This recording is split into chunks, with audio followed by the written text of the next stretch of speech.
जय हिंद दोस्तों। आज हम लोग पुनः उपस्थित हुए हैं ये जो ग्रुप डिस्कशन का जो क्लास होता है इसे आगे बढ़ाने के लिए। तो आप लोग को बता दे कि बहुत सारा विद्यार्थी कमेंट करता है कि ग्रुप में ऐड कर दीजिए और सिलेबस जो भी देते हैं उसे पढ़ने के लिए। तो आप लोग को बता दे, बार बार या 2-3 वीडियो में हम बता चुके हैं कि आप लोग को एक नंबर प्रोवाइड कर दिए हैं, आप लोग को एक नंबर प्रोवाइड कर दिए हैं। तो उस नंबर को आप लोग फिर से नोट कर लीजिएगा, 6207302301। फिर से सुनिएगा, 6207302301। आप लोग इस नंबर पर टेलीग्राम पर मैसेज कीजिएगा, आप लोग उस पर नाम लिख दीजिएगा, आपको ग्रुप में ऐड कर दिया जाएगा। और जब तक नाम नहीं लिखिएगा आप लोग को ऐड नहीं किया जाएगा। तो आप लोग जितना जल्दी हो सके आप लोग मैसेज कीजिए बारी बारी से और आप लोग को ऐड कर दिया जाएगा। और आप लोग उस सिलेबस को पढ़ के जब बैठिएगा वीडियो देखने के लिए, तो आपका माइंड जो है कि ज्यादा काम करेगा और ज्यादा कैच होगा। तो आप लोग को ज्यादा दिन तक याद रहेगा और जब तक याद रहेगा तब तक में आपका एग्जाम निकल गया होगा। चलिए, तो आइए आज के सेशन को हम लोग शुरू करते हैं।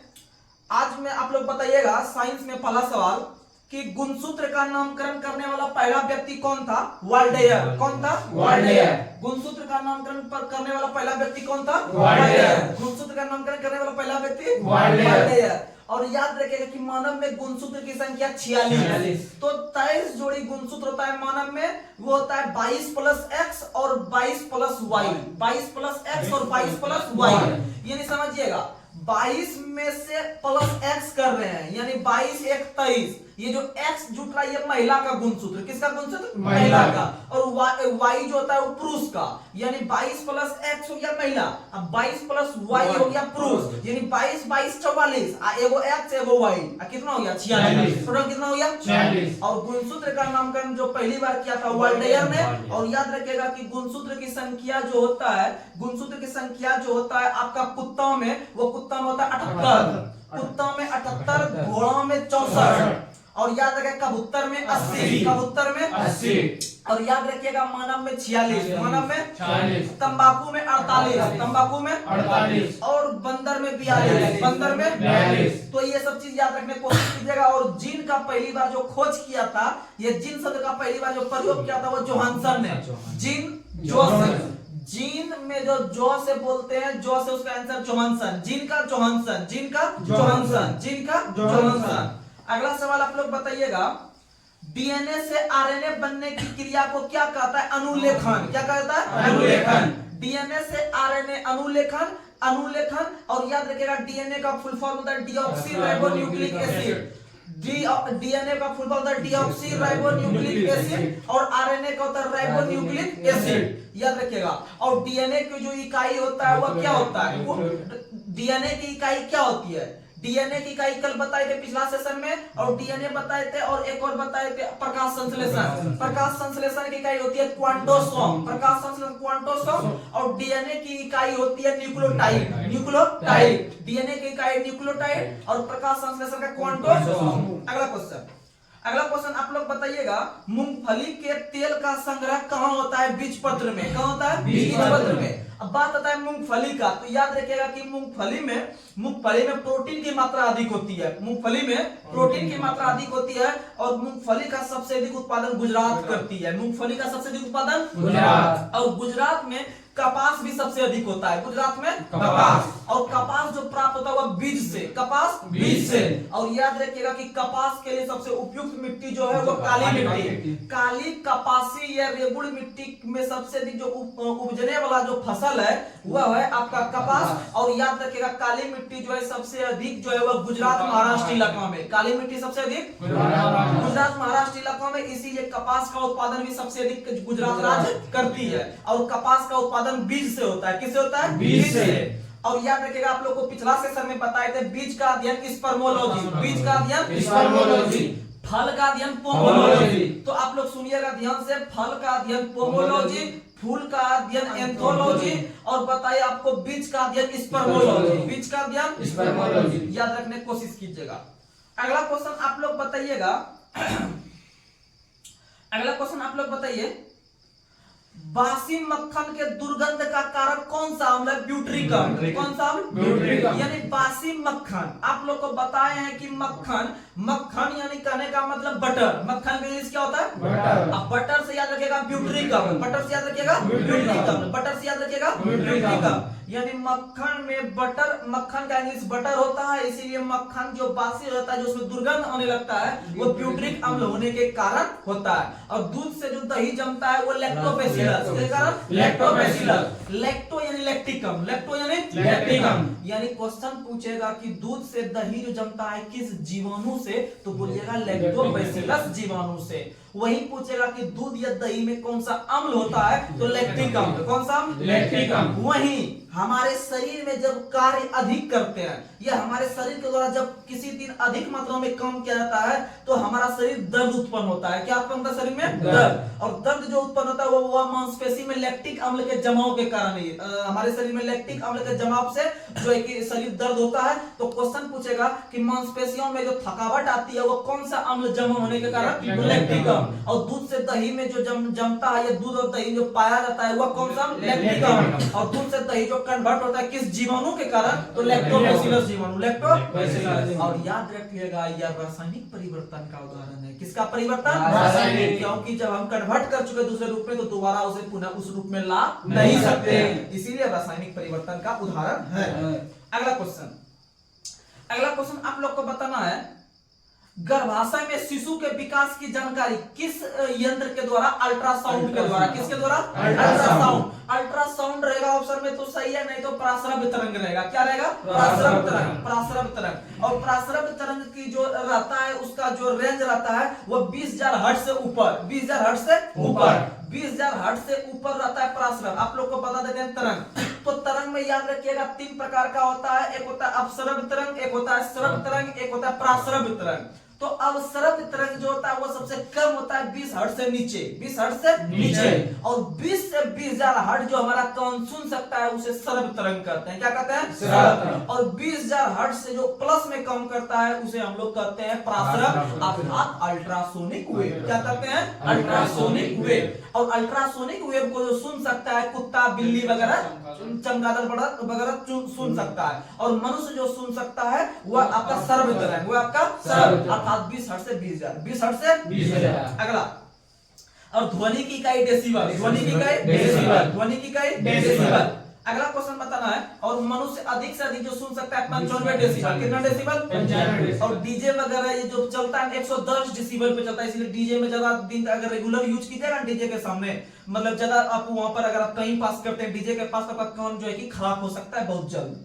इसीलिए मनुष्य जो अधिकतम सुनने का जो सीमा है 95 डेसिबल, इससे ज्यादा मनुष्य इसको क्लियर से नहीं सुन सकता है। सुन लेता है आवाज, लेकिन क्लियर से नहीं सुन सकता, क्या आवाज हो रहा है, क्या सामने वाला बोल रहा है वो नहीं सुन सकता है। इसीलिए क्वेश्चन पूछा जाता है कि मनुष्य के श्रव्यता की अधिकतम सीमा कितना डेसिबल? 95 डेसिबल। कितना डेसिबल? 95। अर्थात ध्वनि को जो व्यक्त करते हैं डेसिबल में, किसमें? डेसिबल में। अगला क्वेश्चन, अगला क्वेश्चन आप लोग बताइएगा, ब्लीचिंग पाउडर का आणविक सूत्र क्या होता है? CaOCl2। ब्लीचिंग पाउडर का आणविक सूत्र होता है CaOCl2। और कास्टिक सोडा का होता है NaOH। कास्टिक सोडा का NaOH, कास्टिक सोडा का NaOH। और सोडियम बारिक का ये धोने वाला सोडा का रासायनिक सूत्र होता है Na2CO3 10H2O। तो देखिएगा जितना भी 4 प्रकार का सोडा पूछता है उसमें सबसे बड़ा सूत्र जो होता है वो धोने वाला का ही होता है। क्योंकि आप लोग को पता होगा कि स्टूडेंट लाइफ में कपड़ा धोना बहुत बड़ा बात होता है, कपड़ा धोना अपने से या कपड़ा साफ करना बहुत बड़ा बात होता है। तो यानी कि सबसे बड़ा जो सूत्र होता है वो चारों में सबसे बड़ा सूत्र होता है कपड़ा धोने वाला का ही, सबसे बड़ा सूत्र होता है कपड़ा धोने वाला। यानी इसका लंबा सा सूत्र होता है Na2CO3 10H2O 10H2O। तो वहां पर याद रखिएगा कि 10H2O, H2O जो होता है वो जल होता है। H2O क्या होता है? जल। तो क्वेश्चन पूछेगा धोने वाला सोडा में जल का कितना अणु कार्य करता है? तो 10 अणु। कितना अणु? 10। क्योंकि जल का कितना अणु उसमें इन्वॉल्व हुआ है? 10। क्योंकि बोलते हैं Na2CO3 बोलबे करते हैं, और उसका पॉइंट लगा के बोलते हैं 10H2O। क्या बोलते हैं? 10H2O। यानी जल का 10 अणु काम करता है धोने वाला सोडा में। और धोने वाला सोडा का रासायनिक नाम जो होता है सोडियम कार्बोनेट, और सूत्र जो होता है Na2CO3 10H2O। अगला क्वेश्चन, अगला क्वेश्चन आप लोग बताइएगा क्लोरोफॉर्म बनाने में इथेनॉल का प्रयोग किया जाता है, जिसका खोज किसने किया है? तो बताइएगा सैमसन ने। किसने किया है? सैमसन ने हैरिसन एवं सैमसन ने जो खोज किया है क्लोरोफॉर्म का खोज। किसका खोज? क्लोरोफॉर्म। अगला क्वेश्चन आप लोग बताइएगा, जंगरोधी इस्पात के निर्माण के लिए इस्पात में क्या क्या मिलाते हैं? तो क्रोमियम और निकेल। क्या बनाते हैं? क्रोमियम और निकेल। और क्रोमियम का परमाणु संख्या 24 होता है। क्रोमियम का परमाणु संख्या 24। क्रोमियम का परमाणु संख्या 24। हाइड्रोजन का 1, हीलियम का 2, लिथियम का 3, बेरिलियम का 4। समझ में आया? अच्छा, एक इंपोर्टेंट बोलते हैं, पोटेशियम का 19, पोटेशियम का 19, कैल्शियम का 20, कैल्शियम का 20, फास्फोरस 15, फास्फोरस 15, फास्फोरस 15। उसके बाद याद रख लीजिएगा क्रोमियम का कितना बताए? 24, क्रोमियम का 24। अगला क्वेश्चन आप लोग बताइएगा, अगला क्वेश्चन, मानव शरीर का कौन सा अंग सर्वाधिक कोलेस्ट्रॉल बनाने वाला स्थान है? यकृत। कौन है? यकृत। सर्वाधिक कोलेस्ट्रॉल बनाने वाला यंत्र यकृत। और याद रखिएगा कि कोलेस्ट्रॉल की अधिकता से हृदय गति रुक सकती है। हृदय गति रुक सकती है, जिसे हम लोग जो कहते हैं, वो कहते हैं कि हार्ट अटैक आना। क्या आना? हार्ट अटैक, यानी हृदयाघात हो जाना। क्या हो जाना? हृदयाघात हो जाना। याद रखिएगा। अगला क्वेश्चन बताइए, ईईजी तकनीक किस अंग से? मस्तिष्क। ईईजी मस्तिष्क, ईसीजी हृदय, ईओजी आंख, ईएमजी मांस, ईएमजी मांस। अगला क्वेश्चन आप लोग बताइएगा, हाई अल्टीट्यूड रिसर्च लेबोरेटरी किस शहर में? गुलमर्ग। समझिएगा, हाई अल्टीट्यूड रिसर्च लेबोरेटरी कहने का मतलब है समझिएगा उच्च अक्षांश कहने का मतलब जम्मू कश्मीर का। इसको समझिएगा, हाई अल्टीट्यूड क्या है? तो भारत के अंदर में पता होगा कि जम्मू कश्मीर में बहुत प्रकार की पर्वत श्रेणी है, बहुत प्रकार का वहां शहर है। शहर में से वहां एक शहर है गुलमर्ग शहर। गुलमर्ग एगो गुलबर्ग भी है, गुलबर्ग अलग शहर है, गुलमर्ग है। गुलमर्ग एक शहर है जम्मू कश्मीर में, वो एक पर्यटन स्थल के रूप में भी वहां पर आदमी लोग घूमने के लिए जाते हैं। तो वहां पर बहुत सारा ऊंचा स्थान है, बहुत ऊंचा स्थान पे वहां पर साइंस के क्षेत्र में रिसर्च करने के लिए उच्च जगह पे एक जो एक रिसर्च संस्थान बनाया है। ठीक है, तो साइंस के क्षेत्र को बढ़ावा देने के लिए जो उच्च अक्षांश अर्थात हाई रिसर्च लेबोरेटरी का जो स्थापना किया गया है गुलमर्ग में। किस शहर में? गुलमर्ग। जो किस राज्य में? जम्मू कश्मीर। किस राज्य में? जम्मू कश्मीर। अब बात आया साइंस यानी विज्ञान। तो विज्ञान दिवस जो कि आपका साइंस दिवस प्रतिवर्ष 28 फरवरी को, प्रतिवर्ष 28 फरवरी, और विश्व विज्ञान दिवस 10 नवंबर। विश्व विज्ञान दिवस 10 नवंबर। अगला क्वेश्चन बताना है, सूर्य प्रकाश को नाभिक बिंदु पर लाने के लिए किस दर्पण का प्रयोग होता है? अवतल दर्पण।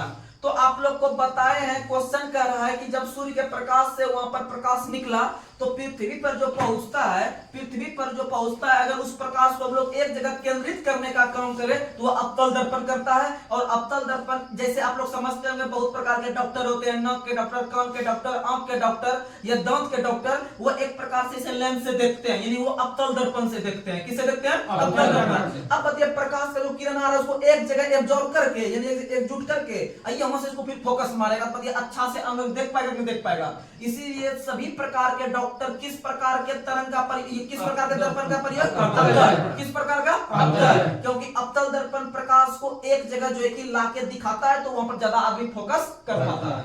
अगला क्वेश्चन बताइएगा, राष्ट्रीय आहार संस्थान किस शहर में? हैदराबाद। राष्ट्रीय आहार संस्थान यानी पोषण संस्थान। राष्ट्रीय पोषण बोले, पोषण यानी अच्छा खाना, जिससे कि आदमी का जो है कि डेवलपमेंट शरीर का ठीक से हो पाए, यानी राष्ट्रीय आहार संस्थान या राष्ट्रीय पोषण संस्थान हैदराबाद में है। और वहीं पर दूसरा क्वेश्चन पूछेगा कि राष्ट्रीय खाद्य संग्रहालय कहाँ है? मैसूर में। राष्ट्रीय खाद्य संग्रहालय मैसूर जो कर्नाटक में है, मैसूर जो एक और शहर है मसूरी उत्तराखंड में। मसूरी कहाँ है?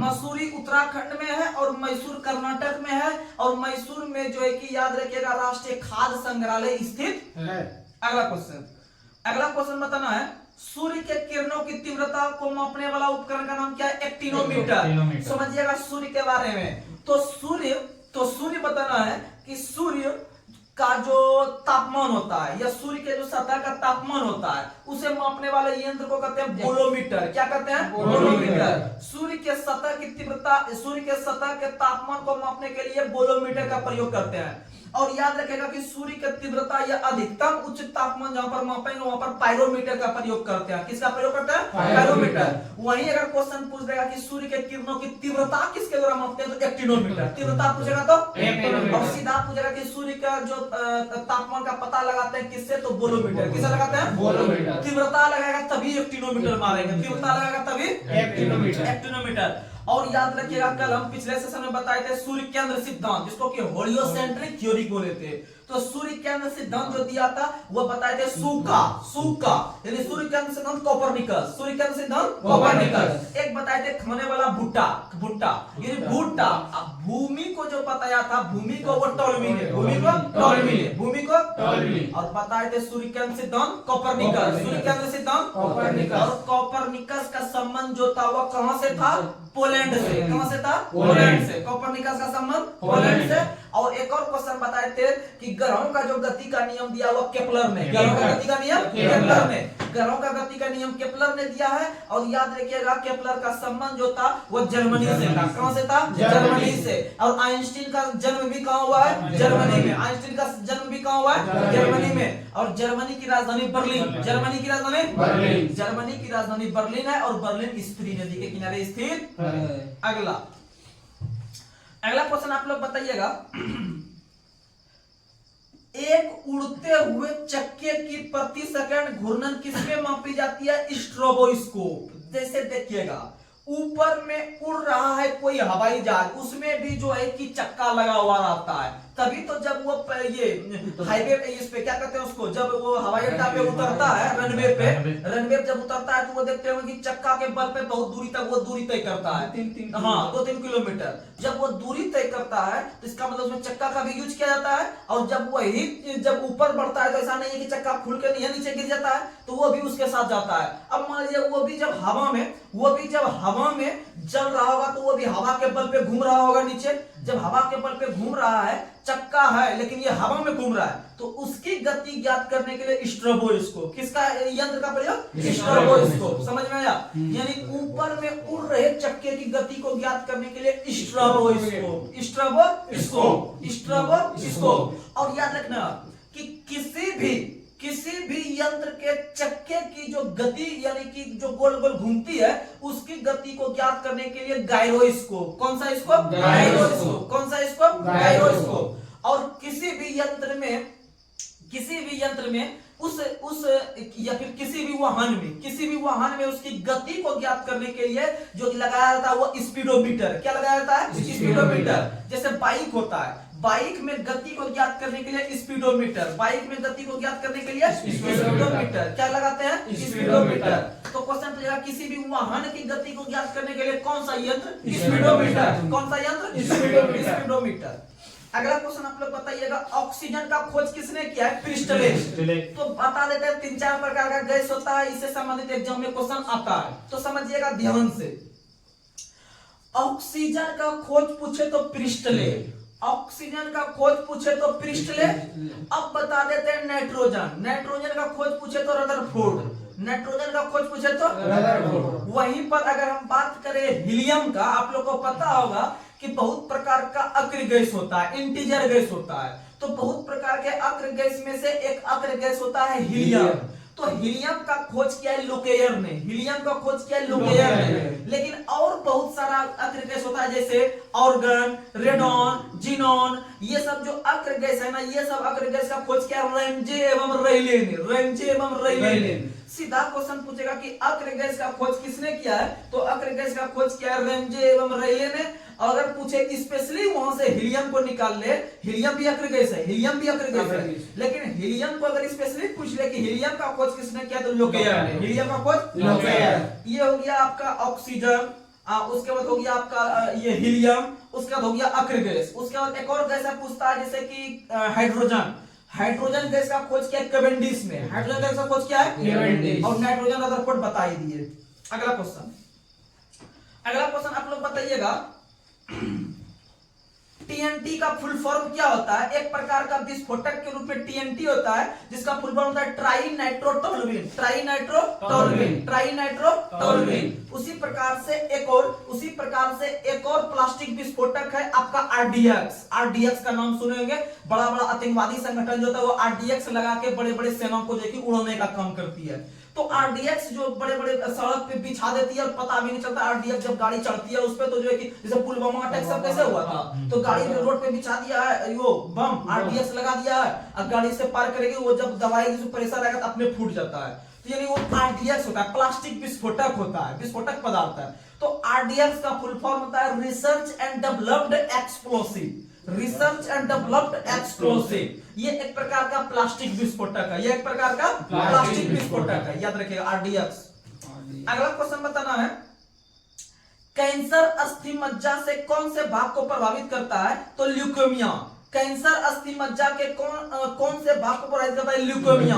यानी ल्यूकेमिया जो होता है उसे अस्थि कैंसर कहते हैं, जो कि अस्थि मज्जा को प्रभावित करता है। अस्थि मज्जा यानी बोन मेरो, अस्थि मज्जा यानी बोन मेरो। बोन मेरो यानी जो कि हड्डी के अंदर में जो थोड़ा सा वो रहता है, थोड़ा सा वो भाग जो रहता है थोड़ा सा भुरभुरा टाइप का, उसी को कहते हैं अस्थि मज्जा यानी बोन मेरो। और उसी में अस्थि मज्जा जब कम हो जाएगा तो बताइए हड्डी आपका सीधा रह पाएगा? नहीं रह पाएगा। यानी अस्थि मज्जा को जो प्रभावित करता है वो ल्यूकेमिया बीमारी। कौन बीमारी? ल्यूकेमिया, जिसे ब्लड कैंसर कहते हैं। जिसे क्या कहते हैं? Blood cancer. अगला क्वेश्चन आप लोग बताइएगा, सेरेब्रम नाम का जो अंग है वो मनुष्य के किस अंग से संबंधित है? मस्तिष्क। सेरेब्रम मस्तिष्क, सेरेब्रम मस्तिष्क। अगला क्वेश्चन आप लोग बताइएगा, एनटीपी पर किसी गैस के 1 मोल का आयतन 22.4 लीटर कितना होता है? 22.4 लीटर। यानी एनटीपी पर किसी गैस के 1 मोल का आयतन होता है 22.4 लीटर। और आप लोग को पता होता है, इसी से संबंधित एक क्वेश्चन पूछता है एवोगाड्रो संख्या।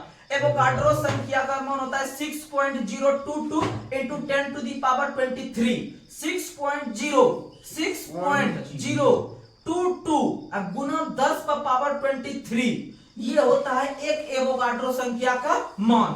अगला क्वेश्चन आप लोग बताइएगा, जल में सबसे कम घुलनशील गैस कौन सी है? नाइट्रोजन। जल में सबसे कम घुलनशील गैस नाइट्रोजन। और नाइट्रोजन का खोज कौन किया? रदरफोर्ड। नाइट्रोजन का खोज रदरफोर्ड। नाइट्रोजन का खोज रदरफोर्ड। अगला क्वेश्चन आप लोग बताइएगा, तापमान और दाब की समान स्थितियों के अंतर्गत गैसों के समान आयतन में अणुओं की संख्या समान रहती है, यह कहता है एवोगाड्रो संख्या। कौन सा कहता है? एवोगाड्रो संख्या। और एवोगाड्रो संख्या का मान होता है 6.022 गुना 10 का पावर 23। अगला क्वेश्चन आप लोग बताइए, डॉक्टर हरगोविंद खुराना का नाम सुने होंगे। डॉक्टर हरगोविंद खुराना को किसके लिए नोबेल पुरस्कार प्राप्त हुआ था? तो बताइएगा जेनेटिक कोड के खोज के लिए, यानी जीन के संश्लेषण के लिए। यानी कि डॉक्टर हरगोविंद खुराना ने जीन का संश्लेषण या जेनेटिक कोड का पता जो लगाया था 1965 में। कब लगाया था? 1965। यानी डॉक्टर हरगोविंद खुराना जो कि एक भारतीय थे, भारतीय चिकित्सक थे या भारतीय वैज्ञानिक थे, तो उन्होंने 1965 ईस्वी में जेनेटिक कोड का पता लगाया। इन्हीं के खोज के लिए इन्हें जो चिकित्सा के क्षेत्र में जो नोबेल पुरस्कार दिया गया 1968 में। कब दिया गया? 1968 में। 65 में खोज किया, 68 में दिया गया। 65 में खोज किया, 68 में दिया गया। तो क्वेश्चन पूछेगा कि डॉक्टर हरगोविंद खुराना को किसके लिए नोबेल पुरस्कार मिला है? तो जो चिकित्सा के क्षेत्र में जीन के कोड के खोज के लिए या जेनेटिक कोड के खोज के लिए या जीन के संश्लेषण के लिए। कब दिया गया? 1968। अगला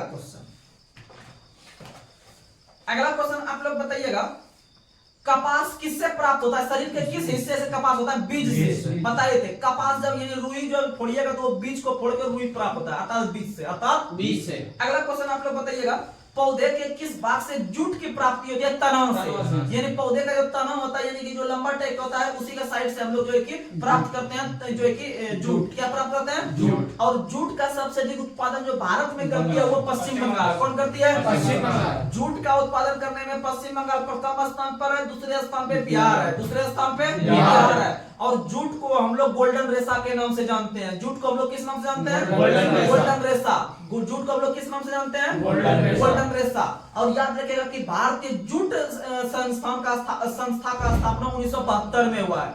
भारतीय जूट संस्था का निर्माण जो हुआ है 1972 में, और अंतरराष्ट्रीय जूट संस्था का स्थापना जो हुआ है वह हुआ है आपका चलकर आगे चलकर 1983 में। कब हुआ है? 1983। और अंतरराष्ट्रीय जूट संस्था का मुख्यालय है ढाका में। कहाँ में है? ढाका में। और विश्व में सबसे अधिक जूट का उत्पादन बांग्लादेश करती है। कौन करती है? बांग्लादेश। अगर विश्व लेवल पर देखें जूट का सबसे अधिक उत्पादन तो पश्चिम बंगाल से सटा हुआ एक देश है अपना पड़ोसी देश बांग्लादेश। तो याद रखिएगा कि जूट का सबसे अधिक उत्पादन पूछे कौन सा देश तो बांग्लादेश। अब कौन सा राज्य पूछे भारत में? पश्चिम बंगाल। कौन सा? पश्चिम बंगाल। और पश्चिम बंगाल से सटा हुआ अपना राज्य बिहार है। कौन है? बिहार। बिहार का सीमा पश्चिम बंगाल से लगता। तो याद रखिएगा कि पश्चिम बंगाल का सीमा जो लगता है बिहार से, इसका मतलब कहीं ना कहीं बिहार में भी जूट का उत्पादन होता है। तो दूसरा स्थान पे बिहार है और पहला स्थान पे पश्चिम बंगाल है। तो विश्व में पहला स्थान बांग्लादेश का है। विश्व में पहला स्थान, और बांग्लादेश की राजधानी ढाका है। बांग्लादेश की राजधानी ढाका। और ढाका को ही अंतरराष्ट्रीय जूट संगठन का स्थापना किया गया है 1983 में। और भारतीय जूट निगम का स्थापना या भारतीय जूट संस्था का स्थापना पश्चिम बंगाल के अंदर में किया गया है आपका 1972 में। 1972 में। और जूट को हम लोग गोल्डन रेशा के रूप में जानते हैं। और यह किससे प्राप्त होता है? तनाव से। किससे प्राप्त होता है? तनाव से। अगला क्वेश्चन मतलब है परमाणु की प्रभावित त्रिज्या का मान कितना मीटर? 10 पर पावर माइनस 10 मीटर। 10 पर पावर माइनस 10 मीटर। परमाणु की प्रभावित त्रिज्या का मान होता है 10 पर पावर माइनस 10 मीटर। याद रखिएगा।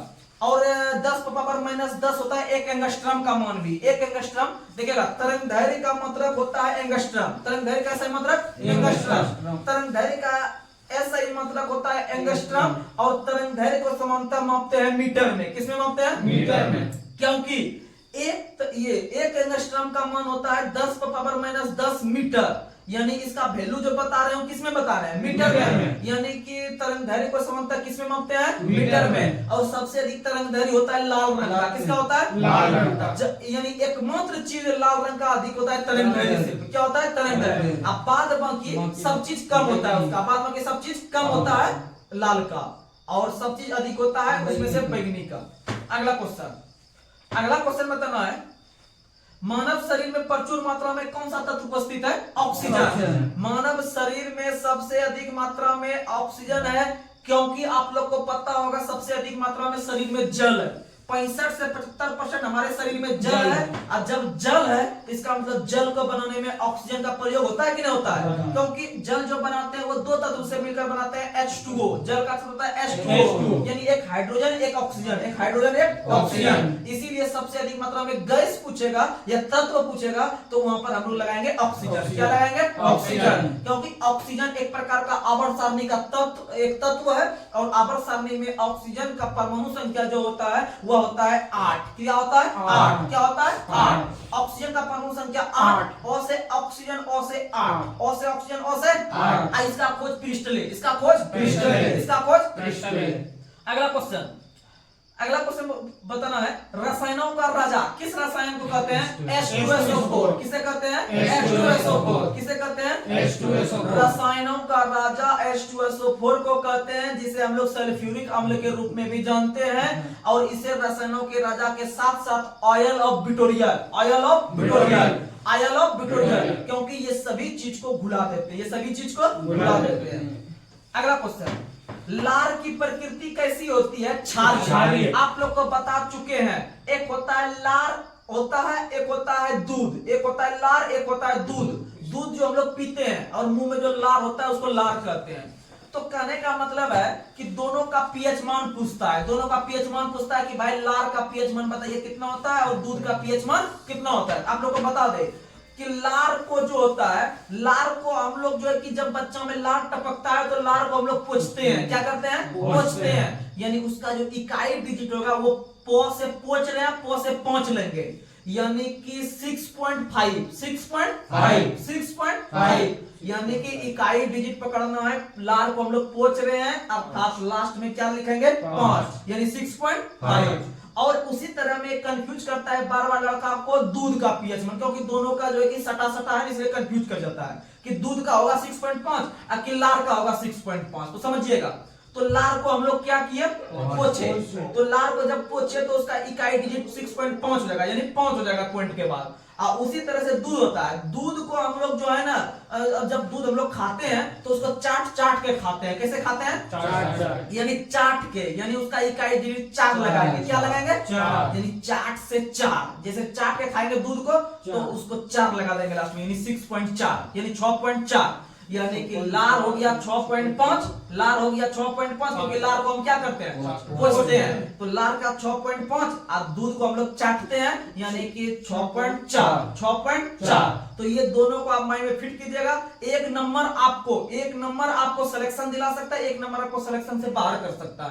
इसीलिए आप लोग एक एक क्वेश्चन को जुगाड़ से याद रखिए, और वही जुगाड़ आपका एग्जाम में काम आता है। कितना रट के चल जाएगा तो कुछ होने वाला नहीं है उससे, क्योंकि एग्जाम में आधा माइंड से आदमी काम करता है एग्जाम में। इसीलिए आप लोग आधा माइंड में भी रहेगा तो हल्का जुगाड़ रहेगा तो आप लोग का दिमाग काम कर जाएगा। चलिए आगे बढ़ते हैं।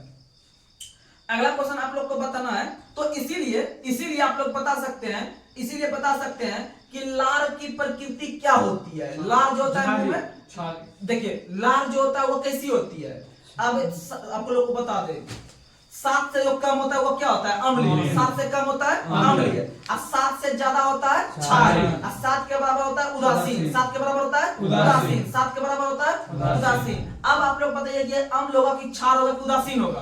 तो 7 से कम अम्ल, 7 से कम क्या होता है, अम्ल। अर्थात हम बोले हैं इसकी लार का पीएच मान होता है 6.5, तो 6.5 अम्ल होगा कि नहीं होगा? ठीक। अगला क्वेश्चन आप लोग बताइएगा। अगला क्वेश्चन, क्विक सिल्वर के नाम से किस तत्व को जानते हैं? पारा। क्विक सिल्वर के नाम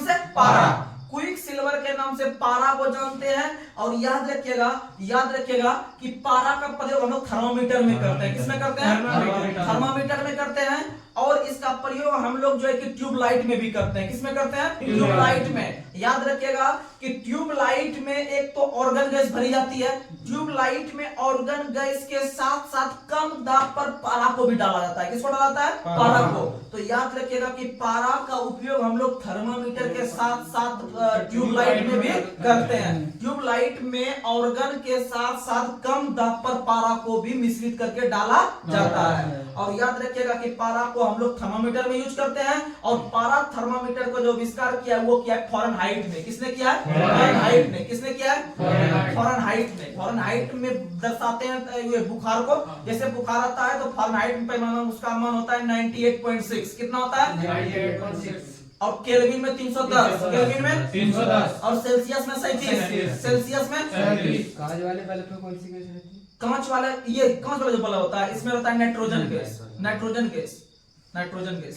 अगला क्वेश्चन बताइए, एक कूलम आवेश कितना इलेक्ट्रॉन के बराबर होता है? तो याद रखिएगा ये होता है 6.25 गुना 10 की पावर 18, यानी 6.25 गुना 10 की पावर 18 एक कूलम आवेश होता है। एक कूलम आवेश जैसे समझिएगा, प्रति सेकंड जैसे कोई भी तार है या वायर है, इसमें अगर करंट प्रभावित हो रहा है तो समझना है कि प्रति सेकंड इसमें 6.25 गुना 10 का पावर 18 इलेक्ट्रॉन प्रभावित हो रहा है।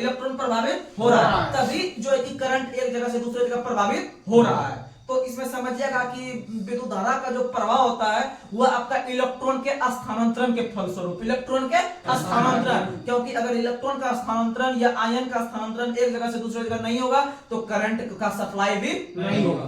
अगला क्वेश्चन आप लोग बताइएगा, नींद का अध्ययन क्या होता है? हिप्नोलॉजी। नींद का अध्ययन हिप्नोलॉजी। तो आप लोग को जुगाड़ देते हैं, जब आदमी लोग को हाफी आने लगता है तो कहते हैं इसको नींद आ रहा है, इसको अब सोने के लिए भेज दो।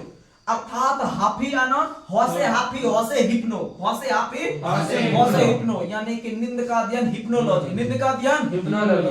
एक और होता है, एक बीमारी होता है सोने की बीमारी। सोने की बीमारी जो होता है प्रोटोजोआ से होता है। किससे होता है? प्रोटोजोआ। सोने की बीमारी प्रोटोजोआ कारण होता है। उसमें से एक मक्खी होता है, इसका नाम है सीसी मक्खी। कौन सी मक्खी? सीसी मक्खी। तो सीसी मक्खी के काटने से जो है कि आपका सोने की बीमारी होता है। और बालू मक्खी के काटने से कालाजार होता है। बालू मक्खी काटने से कालाजार। और कालाजार हो या सोने की बीमारी हो, दोनों बीमारी मस्तिष्क को प्रभावित करता है। किसको प्रभावित करता है? और मस्तिष्क का अध्ययन अध्ययन फ्रेनोलॉजी, मस्तिष्क का अध्ययन, मस्तिष्क का अध्ययन फ्रेनोलॉजी। और मस्तिष्क का भार पूरे शरीर के भार का 2%। और याद रखिएगा कि मस्तिष्क का भार जो होता है 1350 से 1400 ग्राम होता है। अगला क्वेश्चन आप लोग को बताना है।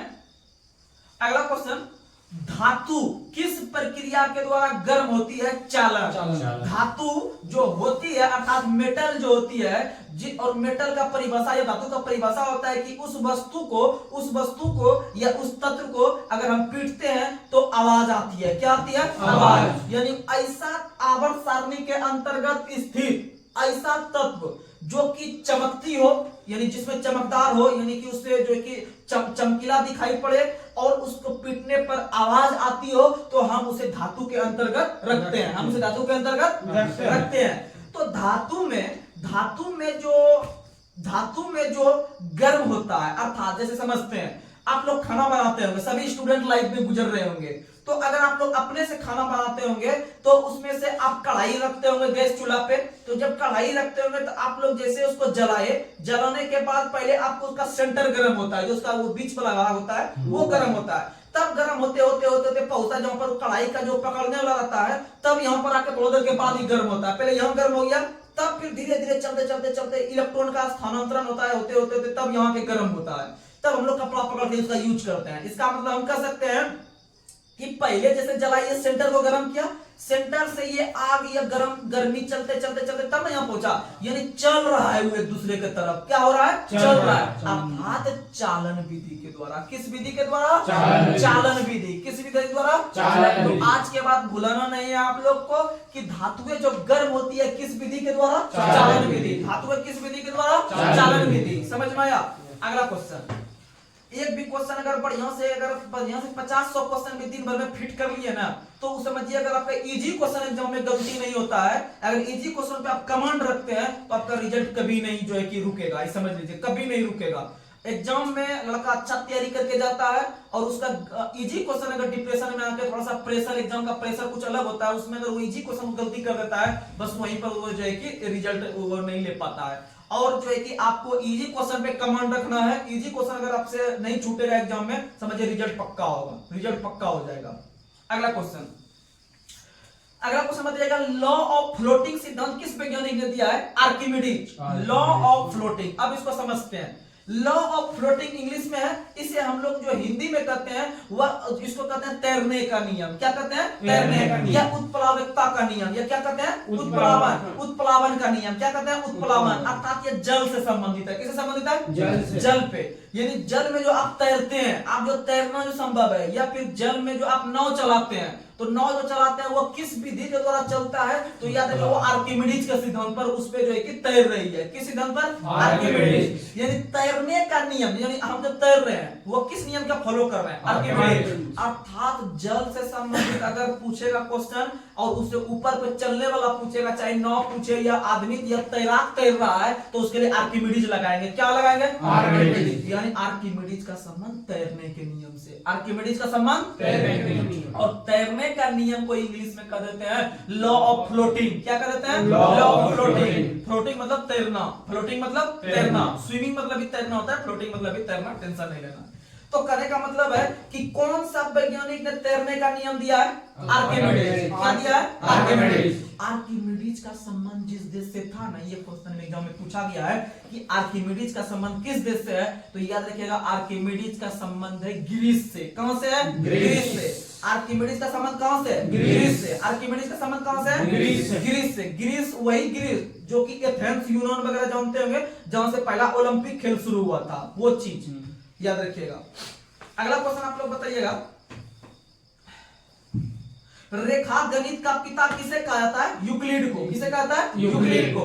रेखा गणित का पिता कहा जाता है यूक्लिड को। आप लोग यूक्लिड थ्योरम पढ़े होंगे। यूक्लिड थ्योरम मैथ का सब्जेक्ट है, याद रखिएगा। रेखा गणित का पिता किसे कहा जाता है? यूक्लिड को। किसे कहा जाता है? यूक्लिड को। और भारत इतिहास में एक पुस्तक है जिसका नाम है शुल्ब सूत्र। क्या नाम है? शुल्ब सूत्र। शुल्ब सूत्र है, उसका लीलावती है। कौन सा है? लीलावती।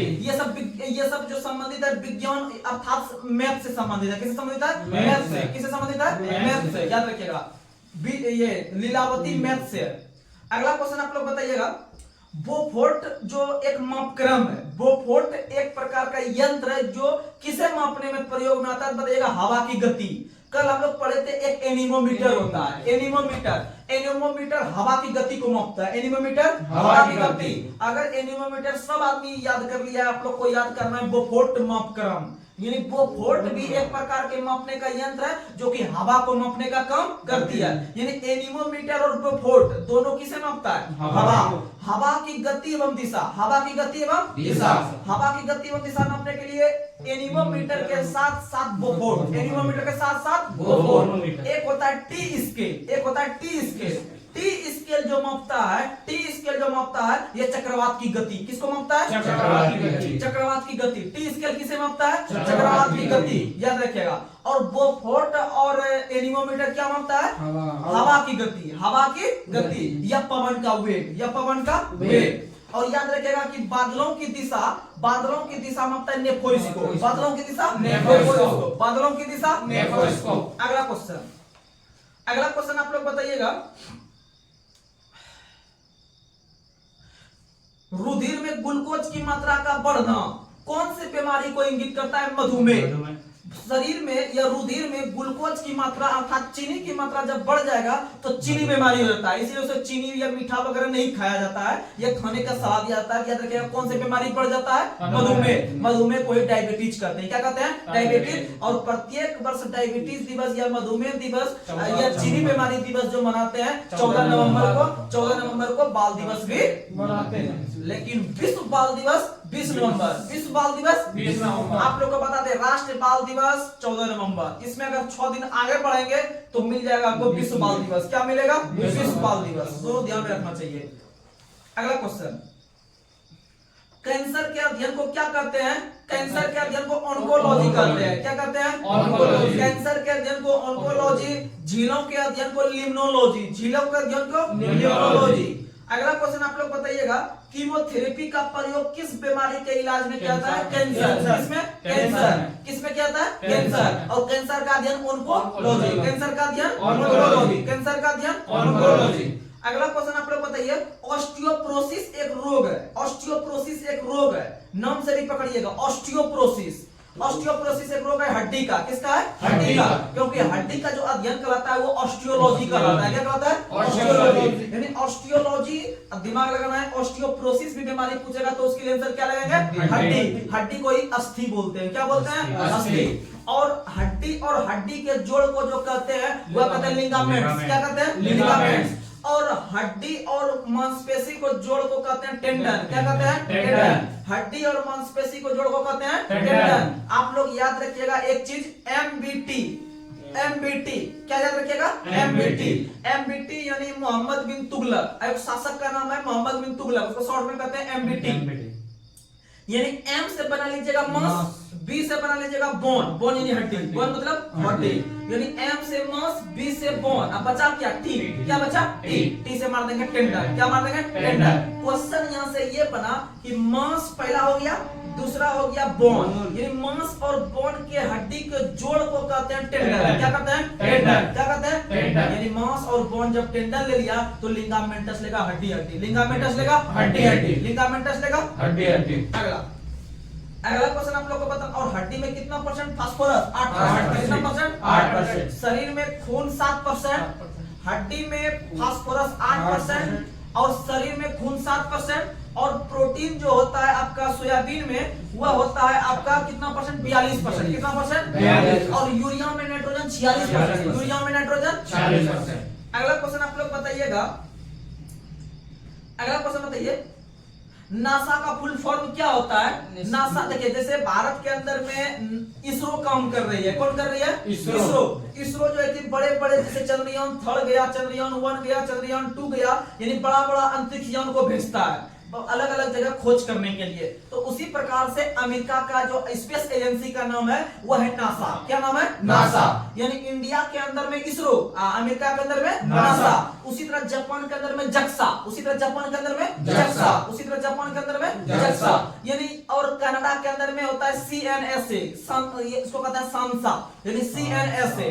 तो इस प्रकार का जो संस्था है उसमें से हम नासा का टॉपिक यहाँ रखे हैं। तो नासा का याद रखिएगा, नासा का जो स्थापना हुआ है वह 1958 में हुआ है। नासा का स्थापना 1958, और याद रखिएगा नासा का स्थापना 1958 में। उसी तरह भारत में डीआरडीओ का जो है डीआरडीओ, उसका स्थापना भी 1958 में, उसका स्थापना भी 1958। अब बात करते हैं नासा का। तो नासा जो है इसका फुल फॉर्म जो होता है वह होता है एन से नेशनल, एन से नेशनल, और ए से होता है एरोनॉटिक्स, ए से एरोनॉटिक्स यानी अंतरिक्ष वाला बात कर रहा है, यानी हवा वाला, यानी कि national aeronautics and space administration. क्या होता है फिर से सुनिएगा, नेशनल एरोनॉटिक्स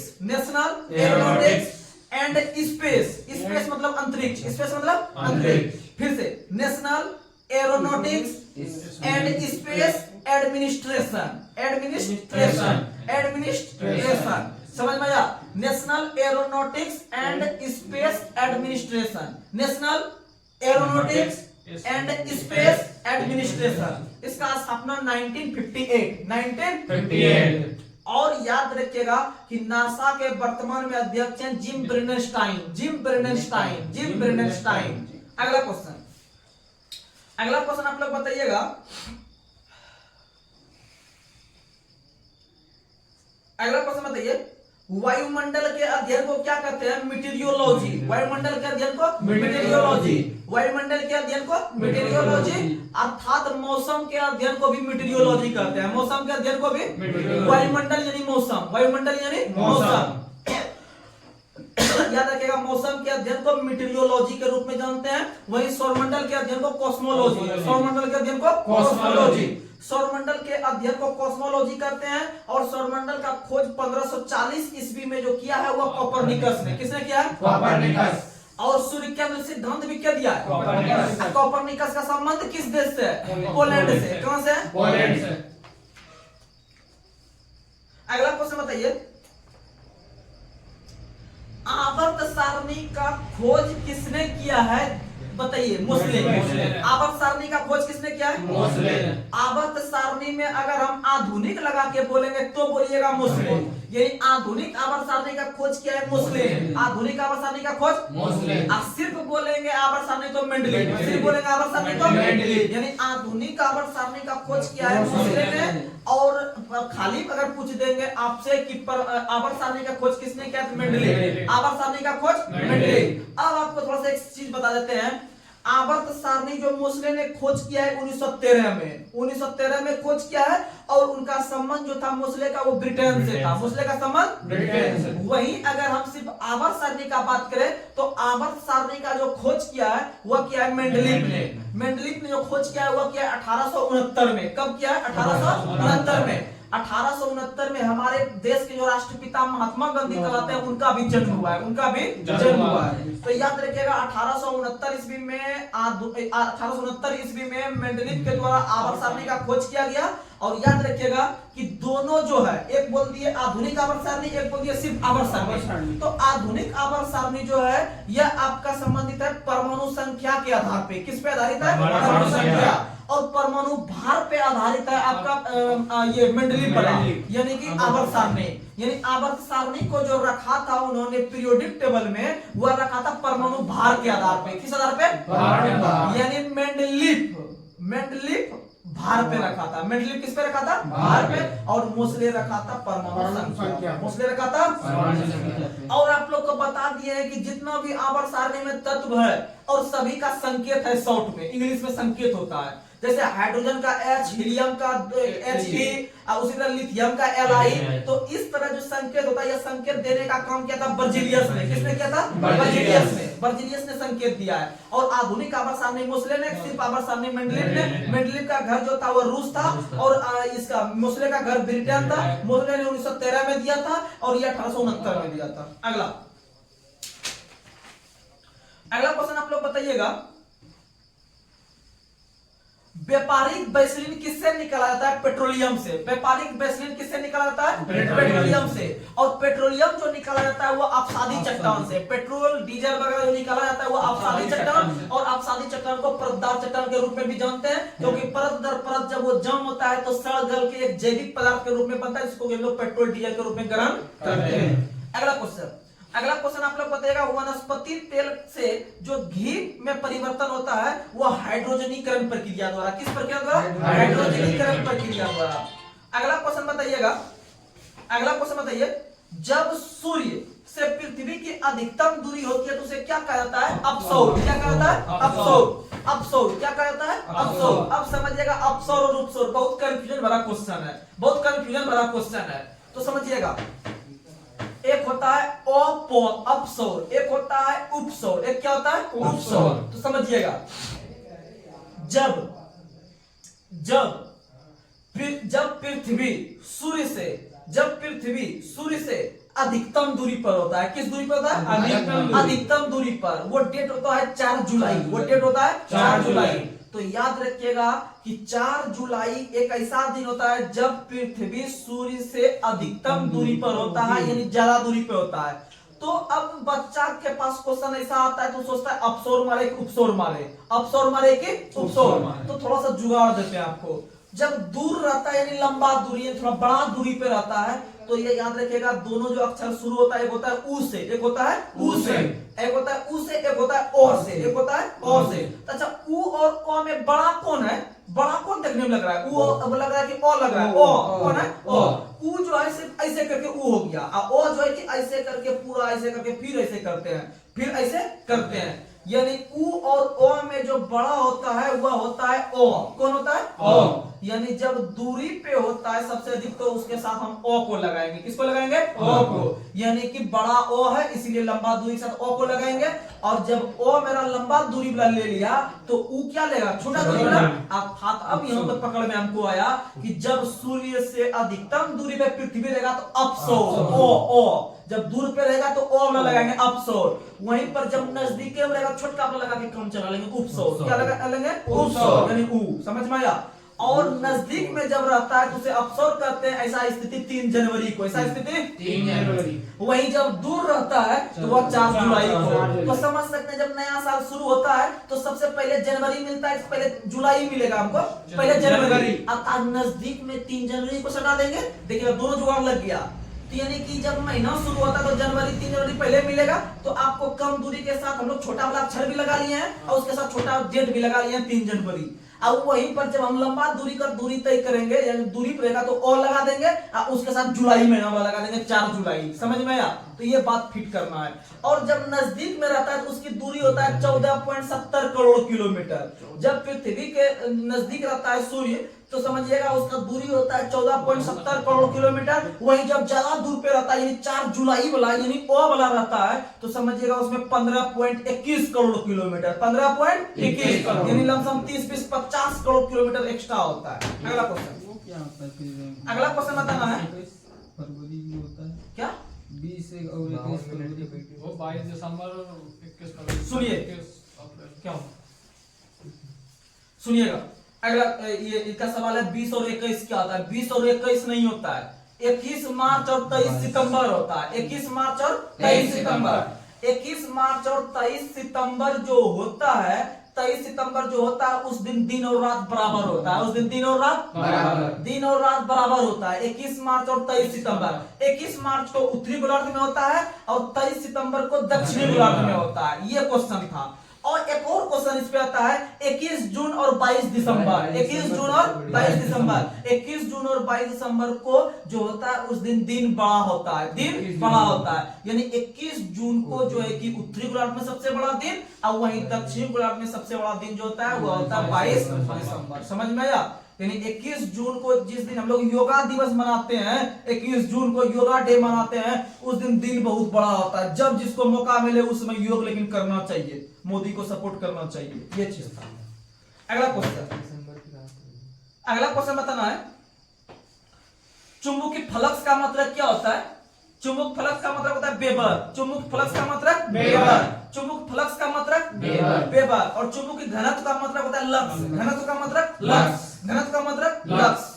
अगला क्वेश्चन आप लोग बताइएगा, प्राकृतिक विलयन का पीएच मान कितना होता है? 0। प्राकृतिक विलयन का पीएच मान 0, प्राकृतिक विलयन का पीएच मान 0, प्राकृतिक विलयन का पीएच मान 0 होता है, क्योंकि आप लोग को पता होगा कि पीएच वैल्यू जो होता है वो 0 से लेकर 14 तक, 0 से लेकर 14 तक, इसीलिए प्राकृतिक विलयन पूछेंगे, यानी ये जो कि प्राकृतिक ढंग से बना है, जिसमें कोई मनुष्य का इंटरफेयर उसमें नहीं है, तो उसका पीएच मान कितना होगा? 0। यानी प्राकृतिक विलयन का पीएच मान 0।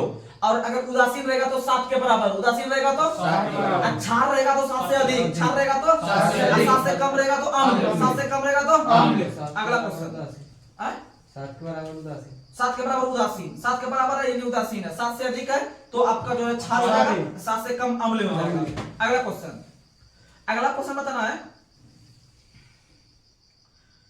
साइंस का। आप लोग लास्ट सवाल बताइएगा, एक तत्व के समस्थानिक में भिन्न कौन होता है? न्यूट्रॉन की संख्या। कौन होता है? न्यूट्रॉन। यानी समस्थानिक जो होता है, समस्थानिक जो होता है वैसे तत्व की श्रेणी को कहते हैं जिसमें न्यूट्रॉन की संख्या भिन्न भिन्न हो, न्यूट्रॉन की संख्या भिन्न भिन्न हो तथा परमाणु संख्या समान हो, परमाणु संख्या समान हो।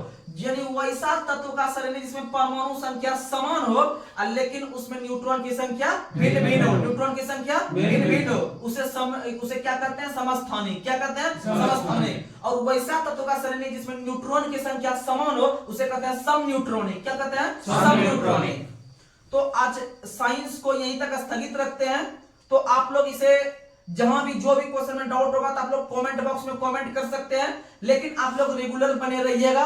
इसी तरह से आप लोग जो है कि इस तरह से प्यार दीजिए और अधिक से अधिक लाइक, सब्सक्राइब और जो है कि आप शेयर कीजिए। और इस तरह का ग्रुप डिस्कशन जो है कि आप लोग को बहुत ही लाभदायक होगा। भले जो नया स्टूडेंट होंगे उनको लग रहा होगा कि ये हेल्पफुल नहीं है, लेकिन जब थोड़ा सा मैच्योरिटी आप में आएगा, थोड़ा दिन जब कंपटीशन के क्षेत्र में रहिएगा, तब आपको एहसास होगा कि नहीं, सबसे बेस्ट चीज यही है, सबसे बेस्ट चीज यही है। तो आज साइंस को यही स्थगित कर रहे हैं। अब नेक्स्ट टॉपिक में हम लोग बात करेंगे जीके और करंट पे। धन्यवाद।